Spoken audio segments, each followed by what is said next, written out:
अस्सलाम वालेकुम। कैसे हैं आप सब। रेवेन्यू एक्ट जो है उसकी आज हमारी थर्ड क्लास है। इसके अंदर हमने चैप्टर 4 और चैप्टर 5 जो है ना उन दोनों को डिस्कस करना है। ठीक है।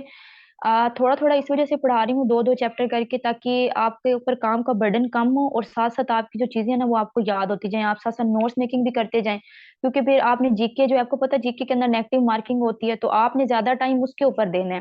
ठीक है। तो आपने ये आप कोशिश ये किया करें कि जितना मैं पढ़ा रही हूँ साथ साथ आप उन चीजों को याद करते जाएं। ठीक है। अब यहाँ पर हमने आज जो डिस्कस करना है, हमने चैप्टर 4 को करना है और चैप्टर 5 को करना है।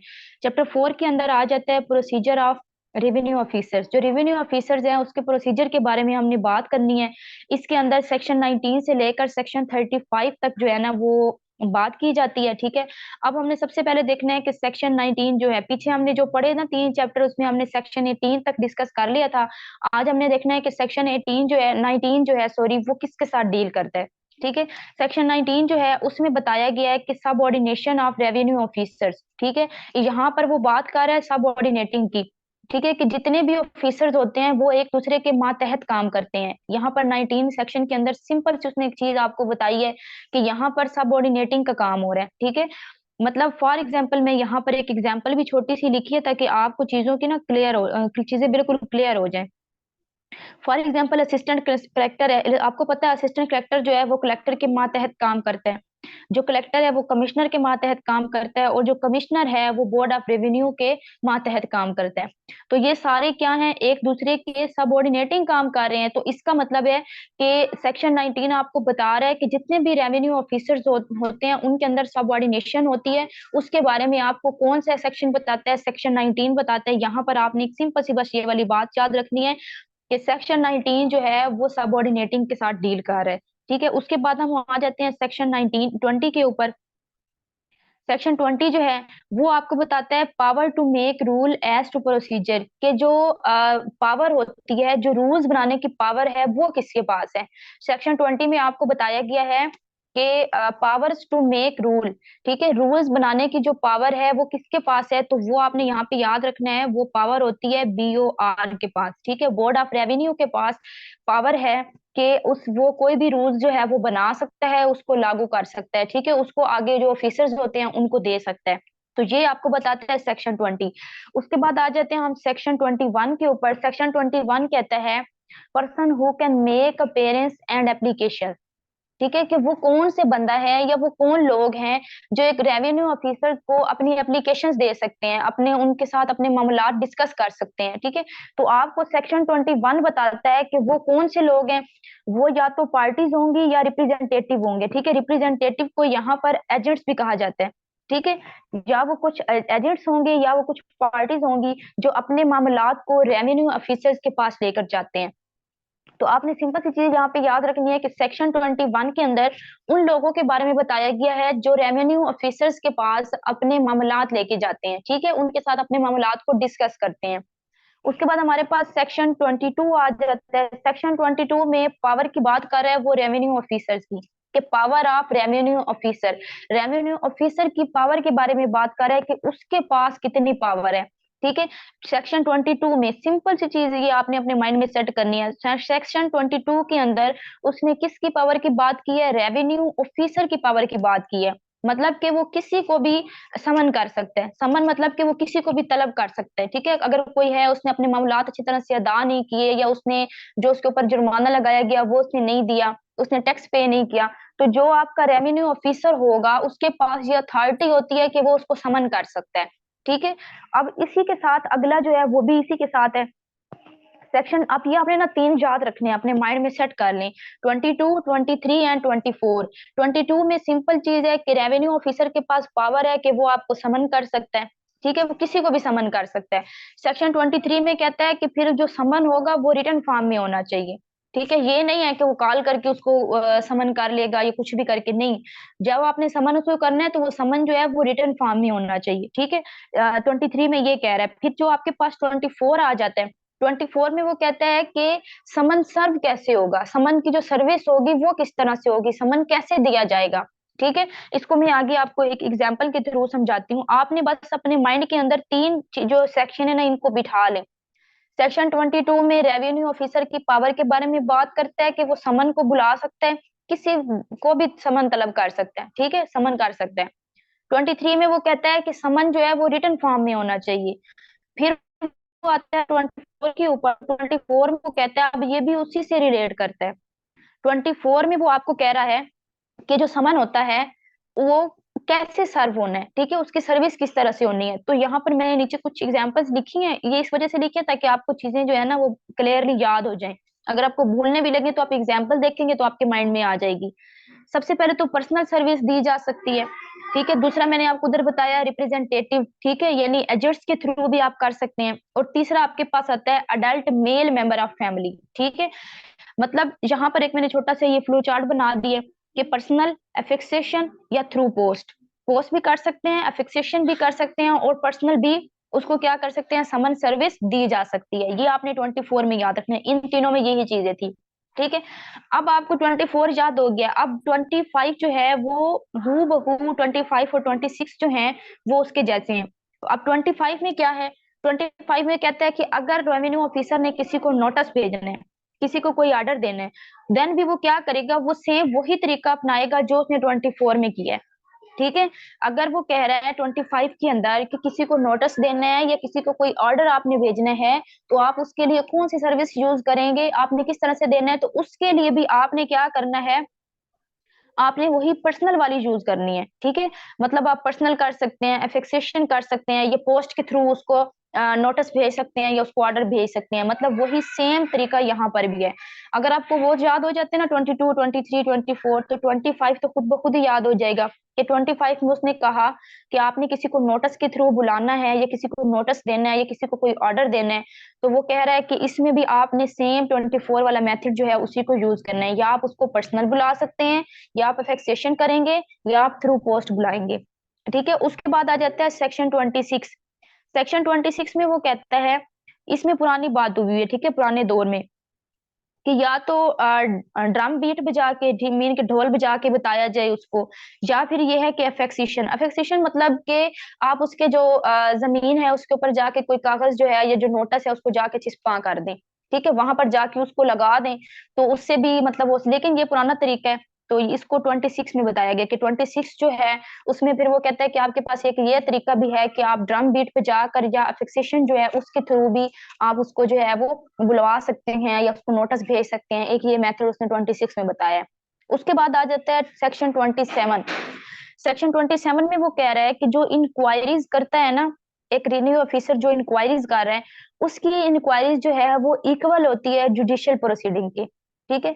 आप जो जुडिशियल प्रोसीजर होता है, ठीक है, उसको अगर आप उठा लें, या जो रेवेन्यू ऑफिसर ने जो जितनी भी इंक्वायरीज की हैं वो दोनों क्या होंगी, वो दोनों इक्वल होंगी, उन दोनों की वैल्यू एक जितनी है, ठीक है। यहाँ पर उसने ये बताया आपको 27 के अंदर।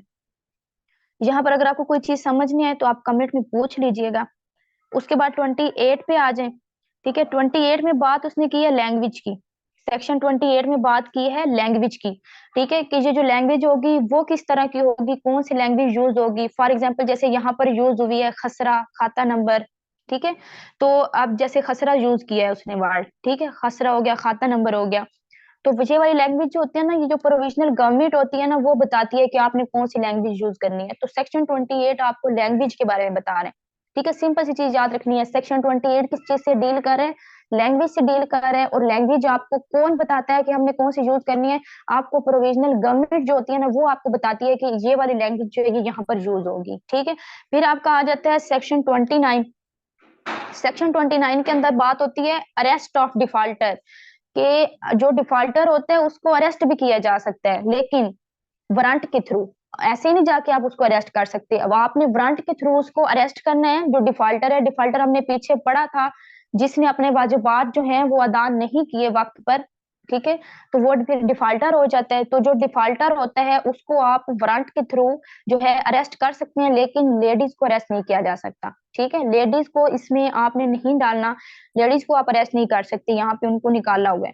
उसके बाद आपके पास सेक्शन 30 आता है। सेक्शन 30 में कहता है कि power of revenue officer to enter upon any land, ठीक है। अब वो कह रहा है कि जो रेवेन्यू ऑफिसर होता है वो किसी भी जगह पर जाके बैठ सकता है, किसी भी ऑफिस के अंदर वो जा सकता है। उसके पास ये भी पावर होती है कि वो कोई भी ऑफिस जाके यूज कर ले, किसी भी ऑफिस में जाके बैठ जाए, ठीक है, किसी भी जमीन पर जाके बैठ जाए, कहे मैंने यहाँ पे बैठ के अपना हिसाब खाता करने, वो कर सकता है, उसको कोई मसला नहीं, उसे कोई रोक नहीं सकता, उसके पास ये पावर मौजूद है। ठीक है। उसके बाद सेक्शन 31 कहता है प्लेस ऑफ सिटिंग। ठीक है। अब प्लेस ऑफ सिटिंग में भी वही बात है। यहाँ पे ना दोबारा समझे, जो सेक्शन 30 है और सेक्शन 31 दोनों थोड़े थोड़े सेम है।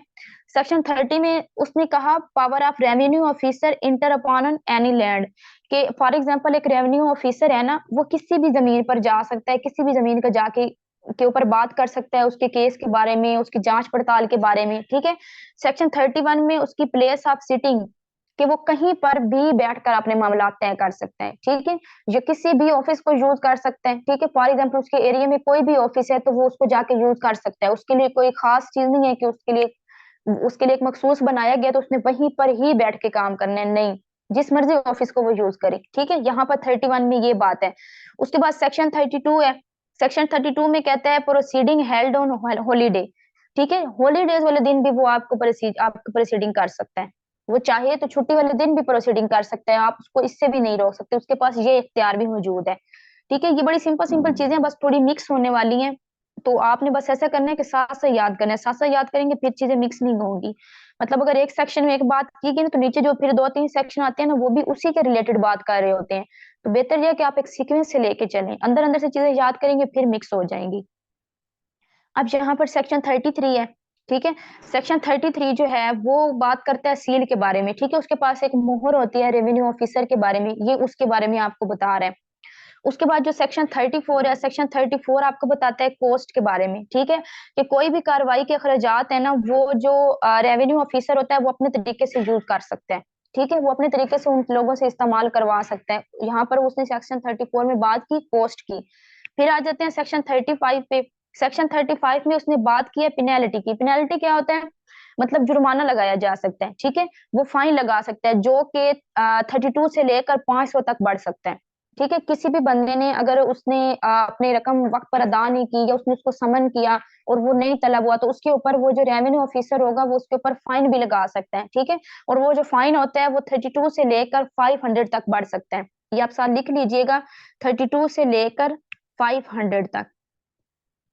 ठीक है। 32 से 500 तक। ये चैप्टर 4 के अंदर यही था। इसको मैं लास्ट पे आपको एक छोटा सा ओवरव्यू भी दे दूंगी पूरे का। ठीक है। उसके बाद हमारे पास आ जाता है चैप्टर 5। चैप्टर 5 में वो बात करता है विलेज ऑफिसर की। चैप्टर 5 में बात करता है विलेज ऑफिसर्स की। ये ज्यादा नहीं है इसमें, बस 36 से लेकर 38 तक। ठीक है। बस तीन ही सेक्शन है। अब जो सेक्शन 36 है उसमें वो कहता है कि गवर्नमेंट मेक रूल, कि जो गवर्नमेंट होती है, जो विलेज ऑफिसर होता है ना, उसके जो रूल्स होते हैं वो गवर्नमेंट बनाती है। उसके रूल्स कौन बनाती है? गवर्नमेंट। कि इसको सस्पेंशन कैसे, इसको सस्पेंस करना है, इसकी अपॉइंटमेंट कैसे करनी है, इसको रिमूवल कैसे करना है, ये तीनों काम, जो इसके अलावा जो भी विलेज ऑफिसर के काम होते हैं, उसके जितने भी रूल्स होते हैं वो गवर्नमेंट खुद तय करती है। ठीक है। 36 में सिंपल सी बात है, चैप्टर का नाम याद रखें, विलेज ऑफिसर है। और विलेज ऑफिसर के अंदर जो पहला आपका सेक्शन 36 है, उसमें वो कहता है कि गवर्नमेंट जो है वो खुद रूल बनाती है कि विलेज ऑफिसर को सस्पेंड करना है, उसकी अपॉइंटमेंट करनी है, उसको रिमूव करना है, क्या करना है, वो सारा कुछ उसके जितने भी रूल्स होंगे वो गवर्नमेंट खुद बनाएगी। उसके बाद आ जाता है सेक्शन 37। सेक्शन 37 में आ जाती है सेस। ठीक है। सेक्शन 37 में बात आ जाती है सेस। सेस हम कहते हैं पिछूतरे को। ठीक है। सेस हम किसको कहते हैं? पिछूतरे को। इसमें क्या होता है कि 5% टैक्स जो होता है ना, 5% टैक्स जो होता है वो विलेज ऑफिसर जो है वो वसूल करता है। ठीक है। 5% टैक्स जो होता है, इसको आपने कहना है सेस। के जो सेक्शन 37 है उसके अंदर किसकी बात की गई है? सेस की बात की गई है। इसमें आप साथ लिख लें कि कितना टैक्स वसूल किया जाता है? 5%। कितना टैक्स वसूल किया जाता है? 5%। इसके अलावा इसमें और कोई बात नहीं है। उसके बाद हम आ जाते हैं सेक्शन 38 के ऊपर। जो सेक्शन 38 है ना, उसमें वो आपको कुछ रिस्ट्रिक्शन की बात करता है। ठीक है। रिस्ट्रिक्शंस ऑन अटैचमेंट, कि जो विलेज ऑफिसर होता है ना, उसके अटैचमेंट के ऊपर रिस्ट्रिक्शन नहीं होती। ठीक है। उसको जो अमाउंट मिलता है वो अटैच नहीं किया जा सकता।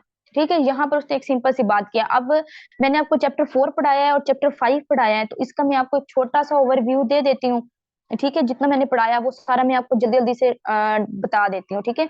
सेक्शन 19 में हमने पढ़ा कि सबऑर्डिनेटिंग होती है। ठीक है। कि कौन किसके मातहत काम कर रहा है। सेक्शन 19 आपको ये बताता है।